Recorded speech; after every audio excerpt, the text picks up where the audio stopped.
барои чӣ наворҳо ба рекомендатсия намеравад? 2,800,000 просмотр дар шорт дар ютуб дар канали ман. Наворҳои ман ба рекомендатсия намераванд.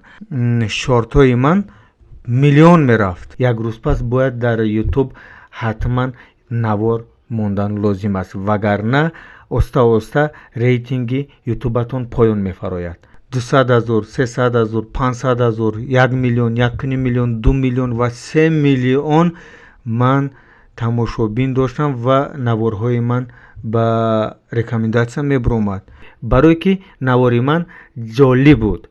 Инсон ки медаромад дарҳол медид, мегӯфт кани охирашро бинем. 3,287,000. чӣ челленж буд? Шорт, яъне ки челленж дар корвон. Мақсадам фақат хурсандии кӯдакон буд ва ҷалб ба маориф ва варзиш буд. офарин ба блогерое ки хеле меҳнат мекунанд, контентҳои олӣ мекунанд. худованд баракаташон диҳад. дар комментария кас навист, бо камтар бо пул доданам ёд гиран зур мешавад беҳад.